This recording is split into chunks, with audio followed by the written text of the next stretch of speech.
Let's get ready to World Series.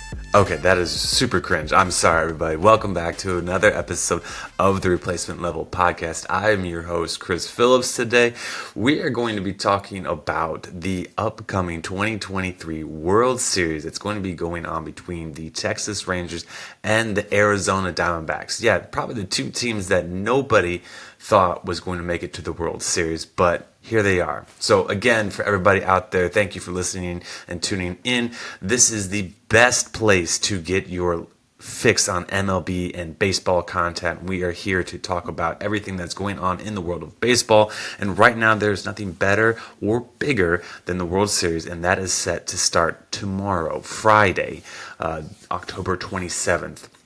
And it is going to be an awesome series. I mean, I don't know exactly how to kind of just say how great and how excited I am to watch this. I mean, you have two teams that are going to be in here that don't have a lot of World Series success to begin with and aren't two of the biggest teams in all the MLB in regards to kind of their overall national draw or anything like that. They're not a New York team, obviously. They're not a Chicago team. They're not a LA team.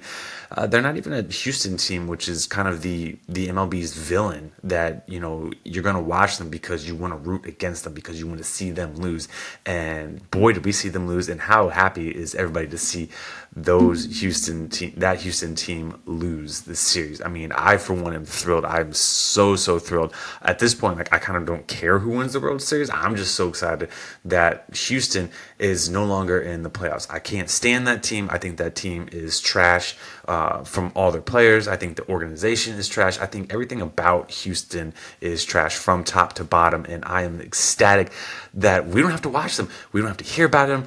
We got a little blurb about Dusty Baker retiring, and congratulations and hats off to him on his retirement, on his prestigious career. And I got to say, I kind of had this thought as the league championship series were going on, and the Houston Astros were doing typical Houston Astros things like hitting other players and then kind of crying about it and talking about how they're the most hit team and everything like that, when the facts are that's not anywhere close to it. Hector Neris decides to purposely hit a player, get himself a 2-game suspension, and then MLB suspends him. Goes to arbitration, the suspension has been held, but MLB says, you know what? Hold that suspension until after the league championship series. So it could have started it wasn't going to go into effect until 2024. That's right. It wasn't going to go into effect until 2024. Who cares about the 2024 season at this point? Who cares that next Hector Neris is going to start 2024 sitting out the first 2 games? He could be impacting Houston winning games and winning a title. And ultimately, it didn't happen that way, thankfully. I mean, the baseball gods kind of overruled the stupid decision by MLB to not follow through and uphold that and enforce that penalty. But the whole thought about Dusty Baker was just kind of, is he kind of souring his reputation? Like, I, for one, like Dusty Baker. I think he's a good manager. He's done a lot of good things in all the places that he's been and he's managed in. And he kind of got put in a tough situation with Houston where they were coming off their scandal of their cheating, using electronics and cheating in trash cans. And he was kind of able to restore some positive reputation to the organization. But, then you had things like this where he's come out saying that they're the most hit team in all of baseball, and guys just aren't afraid of them or anything like that, so they're going after his players and stuff. And I understand some of that is him sticking up for his team, for his players, even though he was really off base in some of those comments. But it just kind of got me thinking, you have to do that as your job, and it's kind of ruining your reputation a bit. So I was just curious to see how much longer he's going to stay with them and how much that could affect his reputation, how people thought of him, if their viewpoints were, going to change and always be like, the Houston Astros are trash, but Dusty Baker's a good guy, or eventually it's like, you know what, throw him in that lot too. So, but anyways, he is going to be retiring, and good for him. At least that's kind of the word. Maybe one of these teams that is let go of their managers decide they want to give Dusty a call and throw a lot of money at him and have him come manage them. Maybe San Diego. they could use a guy out there who's got a winning record and can manage personalities and big personalities and egos. We'll see. But anyways, we're kind of done talking about the league championship series. It was a great series. I mean, we got 2 7-game series. How often does that happen? Not only that, you had Texas start their championship series going up 2-0 against Houston, only to lose 3 straight and then win the final 2, which is pretty cool because not one home team won a game in the ALCS. The road team won every single game. All 7, road team, 7-0 in the ALCS. I can't think of a time that that's ever happened before. So that was absolutely incredible. Then on the NL side, you had the NLCS. You had Philly going up 2-0 and looking dominant. I mean, it looked like they might just sweep Arizona and be resting a lot of time in the playoffs waiting for the World Series to start. But then the never say die, rattlesnakes decided to win the next 2. Then Philly came back, won Game 5, and then Arizona won the final 2 to win the series and make it to World Series. And I mean, it was just incredible. It was fantastic. I think it was maybe like the perfect springboard in going into the World Series because you have 2 teams in there, like I said, that aren't big market teams that took on the more supposed big markets in Philly and Houston and beat them. And are moving on. And so now you have some people out there talking about how they're not going to watch because who cares? It's Arizona versus Texas, and there's not, whatever the reason is. I've seen various reasons as to why people aren't going to watch. And personally, it's baseball. It's baseball at its, apex. We're talking the World Series. We're talking the best teams out there. We'll save the conversation about should the playoff format be changed because we're not getting the best teams in there. The best teams win. Sorry. The teams that win are the better teams. It's a 7-game series. It's not a one and done like March Madness or the NFL where maybe you get a team that has a great game plan or matches up better or anything like that. Typically, over a 7-game series, the team that is better is going to win. Yes, you do have teams that get hot and that can change things. It's kind of like hockey. When the goalie gets hot in hockey, they can ride that hot goalie on an incredible postseason run, and I'm okay with that. I mean, if the team gets hot, that's kind of what you talk about. That's the whole goal of getting to the playoffs, and the whole goal of winning is just win enough games, get into the playoffs. Anything can happen from there. Guys can get hot. Pitchers can get lights out dominant. Look at the Madison Bumgarner run that the Giants had when they won, I think it was their last World Series. Who saw that coming? Nobody. The guy just went to a completely another level and shut out everybody in his way to winning the World Series. So, yeah, I don't have a problem with teams getting hot and winning, maybe beating a Braves team that was better all season long. Cool. You have the best regular season. Fantastic. Unfortunately, when the playoffs came, when the time got tougher, when everything got harder, you didn't rise to the occasion. You didn't win, and it happens. So I'm excited for this World Series. I think this is going to be a great World Series. You have the Rangers this getting into now their 3rd World Series appearance in their franchise. Let's talk about how this is their first playoff appearance since 2016. So it's been 7 years since the last time the Rangers were in the playoffs, and now this is their 3rd time in the World Series. For anybody who's forgotten, they were in back-to-back World Series. In 2010, they lost to the San Francisco Giants. And then in 2011, they lost to the St. Louis Cardinals. And those are some really good, Rangers teams. You had Adrian Beltre. You had Nelson Cruz. You had Josh Hamilton, I believe, and Kinsler was part of it. Michael Young was their shortstop as well.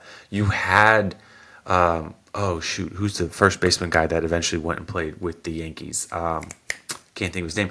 But he was phenomenal too. They were very, very much an offensive juggernaut team, and unfortunately they came up short in those 2 World Series. Then on the NL side, you have the Diamondbacks, who this is their first playoff appearance since 2017, so just 6 years ago, which is kind of crazy that both these teams kind of have that similarity. About 6-7 years ago, the last time they made it to the playoffs, and here they are. Again, this is the Diamondbacks' second time to the World Series. For those who've forgotten, and for my buddy Rafal, who's over in Israel, we are staying in contact with him as best we can. He's obviously got his gap year going on, so that schedule keeps him very busy. But I am doing my best to stay in contact with him, with obviously with his school, and then also what is happening over in that part of the world as well too. He's doing fine. He is safe for those that are wondering and concerned about him.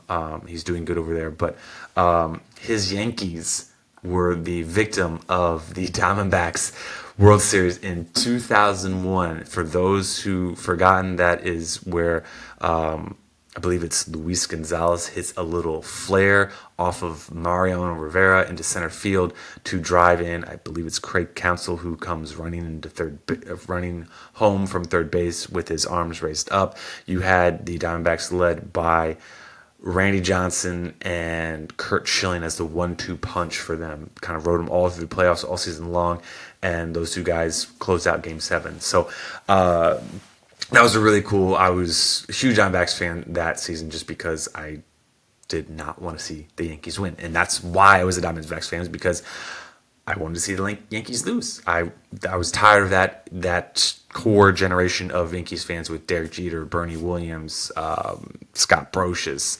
Paul O'Neill, all of those, Big Mo, Jorge Posada, Tino Martinez. I was tired of seeing them win title after title after title. So I was thrilled that these Diamondbacks team that were made up a bunch of guys who had good careers and stuff, maybe not the most nationally well-known players or anything like that, managed to have a great season and win and beat a battle-tested and playoff-proven dominant Yankees team. So, yes, Rafal, we're talking about your Yankees, and we're talking about a sweet, sweet time for all of MLB when your team lost a World Series. And big Mariano Rivera, the best closer in all of baseball, I'm sorry, he just is, blew a save, and it cost him a title. It cost the Yankees a title. Mariano Rivera cost the New York Yankees a World Series title, and that was awesome. That was sweet. So it'll be fun to see these two teams. Obviously, the Texas Rangers are seeking their very first World Series, and the Diamondbacks are going for their second World Series. So for those fans out there who want to root for a underdog, I guess you could say the Texas Rangers are the underdog because they don't have a World Series, where the Diamondbacks at least have one. But I guess overall, in terms of, who is the actual underdog, they're both wildcard teams. So you can't go that saying who's the higher seeded team. They're both wildcard teams, which is a fun fact for you guys out there. So for all the friends of mine that know me, anytime I've ever said fun fact, for the most part, they've always told me my fun facts are stupid, they hate them, and I should stop doing them. I find them very much fun, and they just don't see the fun in it. But this is an actual fun fact out there, an absolute fun fact. This is the third time in the World Series have been played by two wildcard teams. The other two times were in 2002 and in 2014. And then also a stretch from 2002 to 2007, there was at least one wildcard team that made the World Series. So you have that added in here, is that this is the third time that's ever happened in Major League Baseball history since they've gone and expanded into the wildcard era or wildcard teams. So that's fun. I mean, that's fun. You don't expect wildcard teams to do that. The whole idea with the wildcard team is just getting the team in there, and then maybe they win a series, but then they lose because they weren't good enough as your top seeded teams. But again, there could be a lot of talk and saying the Texas Rangers are the favorite team. They were kind of the better team all year. Unfortunately, they kind of collapsed in that second half and lost the AL West to Houston. But Arizona was a team that, just like Texas, nobody predicted to be in this situation. Nobody predicted them to be in the playoffs. Now, I believe Rafal and I, when we were talking about teams most likely to make it into the playoffs that didn't the year before, the Diamondbacks were my selection, and I did think that they could make it into the playoffs. They had a lot of guys on that roster that were good players that were kind of underappreciated, if you will. Their rotation I thought was going to be good when you had Zach Gallen, Merrill Kelly, and then Madison Bumgarner. And I thought it was going to be a good 1, 2, 3 and get him through. Bumgarner, he didn't hold up his end of the bargain. He's still out of Major League Baseball. I think he's going to retire here soon because teams just realize there's not anything left in the tank for him, unfortunately. But a big concern from mine for the Diamondbacks was their bullpen. They who was going to be their closer.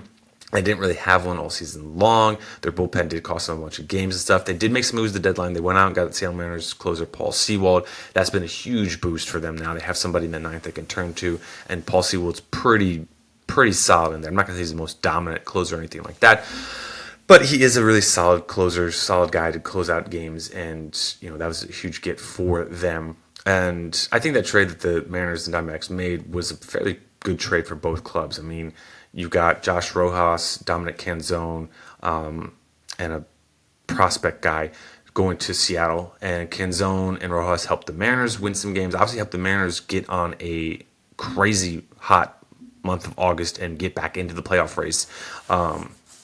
And Paul Sewell, like I said, helped the Diamondbacks make it into the World Series, and it's been fantastic for him. So that trade's been another win-win for both organizations, in my opinion. But it's still, you look at the playoffs, you look at the teams that the Diamondbacks were going to have to go through to get here, and odds weren't in their favor. They just weren't.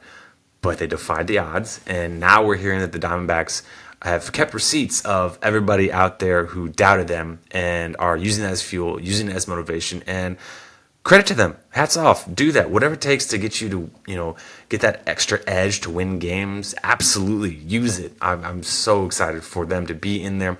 The Texas Rangers, they're another team that going into the season, people weren't planning on them having a lot of success. They definitely were following a model similar to their division counterpart in the LA Angels of, we're going to go out and we're going to throw out a bunch of money to big name players, and we're kind of buy a ticket into the postseason. And we laughed at it. We chuckled. We said that doesn't really work. Like, congratulations, you got these guys, but these guys are going to have phenomenal seasons because you don't have a lot of depth around them to make it work. And we were wrong. Again, we were wrong. Marcus Semien, Corey Seager, they did what they do. Then you have Adolis Garcias, who keeps doing what he does, kind of defying the odds. Like, analytics are saying he shouldn't be kind of having the success that he is, but he's crushing pitches. I mean, he is crushing home runs, doing bat flips, and his story is just insane. If you haven't heard about it or read about it, it is absolutely impressive what he's done in his career and to get to the point that he is. And for those that might have forgotten, this is just a small, tiny tidbit on his story. The Texas Rangers, prior to last season, cut him from their roster. That's right, they cut him, only to bring him back, I believe, a few days, maybe a week later, because they had an injury to the outfield, and so they needed him. And he's been on their major league roster ever since. I mean, that's just bizarre when you look at what he's doing now and everything, and then you realize that initially the Rangers thought, this guy's not good enough, so bye-bye. Only turn around and was like, sorry, we made a mistake, we actually kind of need you. We just need you for a little bit of time. And then he took this opportunity and ran with it, and has run with it ever since, and congratulations to him. And away we go. So again, if you haven't seen his story or read about his story, I encourage you to check it out. I believe I found it on Twitter. And I think I shared it. I'll have to go look and probably share it again on there as well. It's pretty amazing what he did, what he went through to get to where he is. So, but again, they were another team that also had concerns about their bullpen. They'd gone out and they spent a lot of money on their rotation. Jacob deGrom was supposed to be a big part of it. You had John Gray, and deGrom did what he's been doing, which is getting hurt and spending a lot of time on the injured list.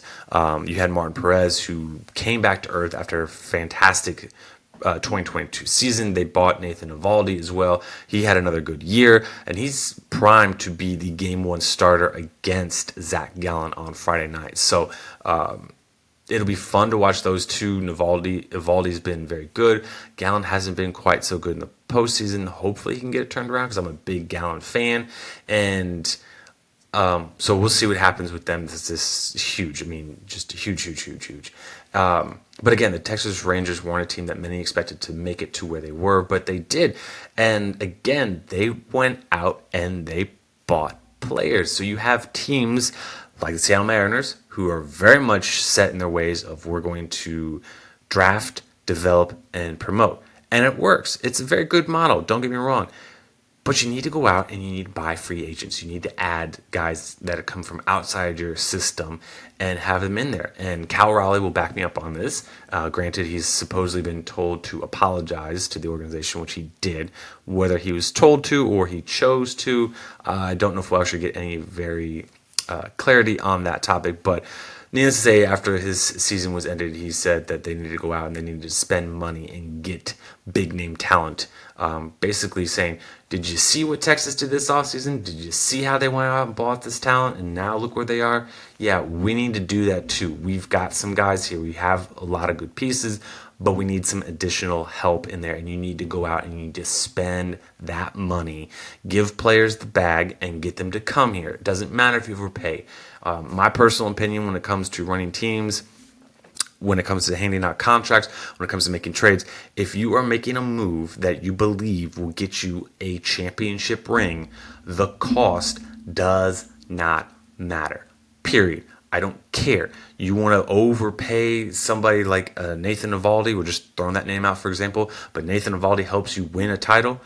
Who cares how much you paid him? It's not going to matter 5-10 years down the road. All right. What's going to matter is Nathan Eovaldi helped you get a World Series title, helped you get a championship, and that's what matters. That banner is going to hang forever. Nobody's going to remember 15 years that, oh yeah, the team way overspent for this guy, and it ended up hurting him financially. Cool. Did it get him a ring? It did. Was it worth it? Yeah.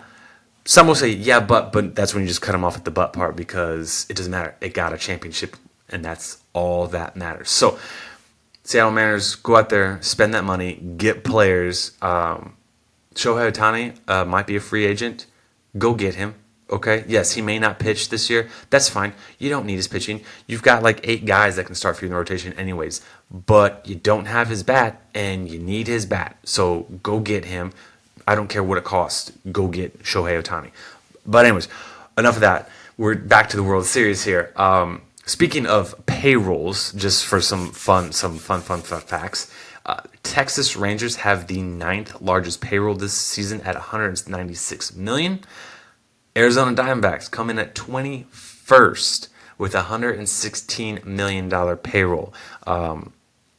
Just for some other information, Seattle Mariners were in between there. I forget exactly where they were in payroll, but they came in between Texas and Arizona. So they spent more than Arizona, less than Texas, but they didn't make the playoffs. So spending money, while people want to say you want to spend, you don't want to pay for guys, it doesn't matter. You spend money on the right players that are going to fit your team and help you win. That's all that matters. Really, that's all that matters. I believe Baltimore and Tampa Bay were 2 of the lowest payroll teams in there. They made the playoffs, okay?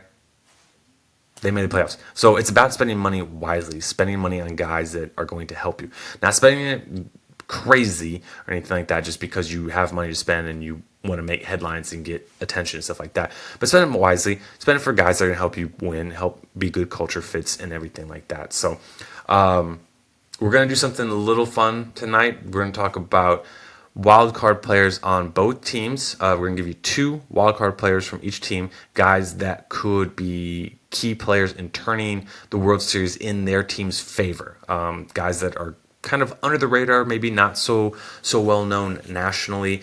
Some of them probably are very, very well known based on what they've been doing this postseason. But again, for those who maybe haven't followed it along, these are going to be guys that you probably didn't know about. I'm going to be honest, I'm probably going to butcher this guy's name, and I apologize for that in advance. But we're going to get right into it. So we're going to talk about, for Texas, we're going to talk about Evan Carter, kind of the young phenom outfielder for him. He was a guy that wasn't very highly thought of coming into his draft or anything, but the Rangers took him in, I believe, 50th in the 2020 MLB draft. And here he is in the World Series. He's been having a fabulous postseason run. He's had at least one hit in 11 out of the 12 games that he's played in. Oh, and that one game that he didn't get a hit in, he still got on base. So he's gotten on base in all 12 games that he's been in. That's incredible. I mean, he's a rookie. He got called up late in the year, and he is succeeding in the most pressure-packed part of MLB seasons, and the sky's the future for this kid. He had a great year coming in, or going this season, and heading into the playoffs. So it'll be fun to see what he does next year. Fun to see what the Rangers do with him next year as well. The guy's name that I've said I was probably going to butcher is Jason Spores, the relief pitcher for the Texas Rangers. As I talked about earlier, the Rangers do not have a very strong bullpen. They've got some guys in there that can be streaky. They can go from lights out to being torched in between batters. I mean, within their appearance, they can kind of get right off the rails or just shut you down. Spores has inherited 8 runners in this postseason. Not one has scored. That's phenomenal. I mean, that does not happen that often. Granted, it's 8 runners, kind of maybe if you want to say small sample size, sure, fine. But still, that's 8 guys that have been in scoring position, or he's inherited that he could have, let get in and maybe sacrifice an out to get, giving up a run, and he just hasn't done it. So if he's going to be that hot relief pitcher for the Texas Rangers, kind of like how hot goalies go in the NHL, he could be the guy that, with Jose Leclerc, shutting down the end of games for the Texas Rangers, they could be huge for the Rangers and their chances to win and earn their first World Series. For the Diamondbacks side, we're going to talk about Gerald Perdomo. He is, well, let's just say this. The Diamondbacks and the Rangers faced off this regular season, and in that series, Perdomo went 6 of 8 with 2 doubles and scored 3 runs. So he can hit Rangers pitching. I mean, he's a guy that's had some success about it. And while he maybe hasn't been getting the same hype that his double play mate Ketel Marte has, who was the NLCS MVP, Perdomo could be a guy that maybe this is his time to be the MVP of a series because he matches up well against the Texas Rangers. The other guy that we're going to talk about is kind of a guy that I really, really like, and that is Alek Thomas. And he is known for his defense. And again, those who know me know that I love defense. I love to play defense. Doesn't matter what sport it is for the most part. I really pride myself on defense and being able to stop other guys. Sometimes probably because I'm just not that great offensively, which is fine. My niche is defense, and I think I'm pretty good at it. But enough about me. Thomas is tied for the team lead with 4 home runs in this postseason. Keep in mind he's only hit 9 this regular season. So home run power is not his thing. Defense is definitely more his thing. Gold glove defense caliber, that is. But he is crushing the ball right now in this postseason, and he's tied the team with 4 home runs. So he's a guy that maybe he doesn't make an impact offensively, but maybe he's taking away a home run or 2 or taking away a big hit because of his gold glove defense. So let's not rule out and overlook players' defensive abilities, and he's definitely one to keep an eye on. If we're going to talk about something that might be a little controversial, little hot topic or anything like that, it's going to be the simple fact that I would be shocked if both of these teams make it into the playoffs in 2024. Neither one of these teams is necessarily set up to be all that successful. Again, the Diamondbacks play in the NL West, which has got the Dodgers in there. It's got the San Diego Padres in there. 2 star-studded teams with some pretty deep minor league rosters in their call-ups as well. And then you also have the San Francisco Giants, who just went ahead and hired Bob Melvin from the San Diego Padres to be their new manager. The Giants aren't a terrible team. They've got some talent in there. They really need to be smart this offseason and I mean, honestly, if they went out and went the Rangers' way of buying players, it wouldn't be bad. They tried to get Carlos Correa. It didn't really work out for them. But they've got some talent there, especially at the big league club. They just need to add some more pieces, preferably a star or two. And the Giants could be right in the mix next year. But so you have a tough division. Plus, like I said, this bullpen for the Diamondbacks, it's still a big question mark, still a big concern. You got Paul Sewald, so you got a closer in place, which is great. But relief pitchers can be fickle from year to year, and the fact of the matter is this bullpen is not that strong. You also have the fact that you've got Zach Gallen and Merrill Kelly as your top 2 1-2 pitchers, and then you've got rookie Fott. I can't think of his first name right now. He's going to be the game 3 starter, but he had a troubling rookie regular season, but he's really been pretty dominant here in the postseason, which is great. But again, I just don't see a lot of things breaking the Diamondbacks' way. You kind of had some guys that have had phenomenal seasons kind of over their skis, if you will. Ketel Marte definitely went back to an all-star level and at a very high level for that matter. Corbin Carroll, who's going to win the NL Rookie of the Year. He had some, a month maybe here and there where he had some slumps, but he's turned it around. I fully expect kind of the league to figure him out a little bit more and attack some of his weaknesses and stuff. And I don't think you have a lot of consistency with the rest of the offense for the Diamondbacks. The Rangers side, they spent a lot of money on players, and they went out and got Max Scherzer, who's an old pitcher and missing time as well, not to mention DeGrom. So you have a lot of guys that are costing you a lot of money, older, and are breaking down. And then you look at their bullpen. The bullpen is still a big problem.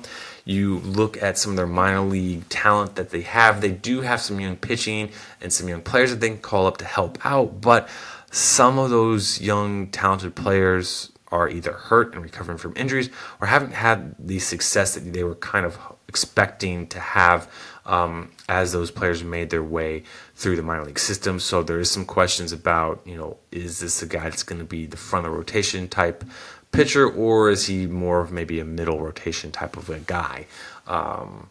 Those will be answered later on as those players continue their growth and development. But you still have a lot in place with the Texas Rangers that I would say there's not a lot of strong foundation necessarily. You have Corey Seager, you have Josh Young, you have Marcus Semien, you have Adolis Garcia.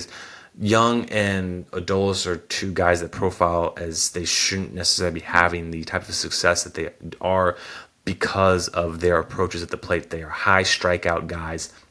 And yes, while strikeouts rack up pitch counts, they're not very productive because they're not moving anybody around or advancing runners or putting a ball in play or anything like that. You're just taking 3 swings and missing on all 3. So those are some things that are eventually going to catch up to them at some point in time. It's just kind of unsustainable what they've been doing unless they change their approach at the plate. So it's very possible that both of these teams kind of go back to what a majority of the industry thought would happen with these teams, which would be bad teams sitting at the bottom of the standings and looking at a high draft pick the following season. But for now, they have caught lightning in a bottle this whole season, and they've been able to, I guess, extract some of that lightning out of the bottle, if you will, to get into this World Series that they're in. But I would be shocked if either of these teams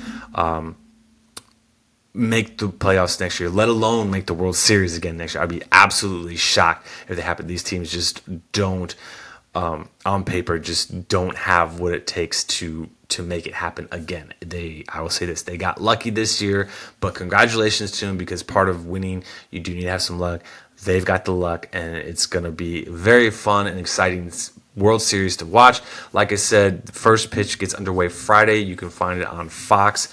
You've got Nathan Eovaldi versus Zach Gallen for Game 1. This is going to be must-see TV. It really truly is, guys, because like I said, you're not going to see these two teams next year in the playoffs. You're just not. I'm sorry. Neither one of these teams are going to make it in the playoffs, and watch them while you can. Watch them right now, because these are two hot teams that don't give up. I mean, you had, like I said, the Rangers won, all of the games on the road. You had the Diamondbacks, they won,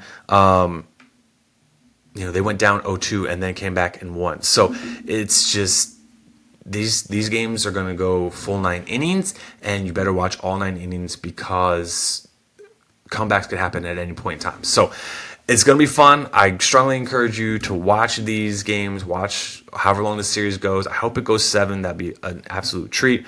But watch them. It's going to be a fantastic series. Again, like I said, game 1 is going to start on Friday. You've got Nathan Eovaldi versus Zach Gallen.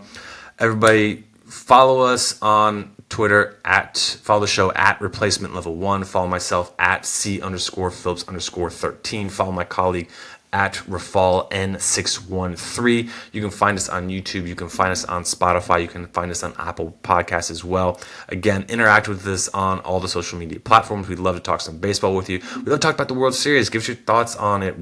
Give us your predictions on who's going to win it, who's going to be the MVP of the series, who's going to be your surprise player that turns the series for his team. We love to hear it, and please, if you disagree with me in saying that neither one of these teams are going to be back in the playoffs next year, I love to hear it, and I love to hear why. But again, thank you all very, very much.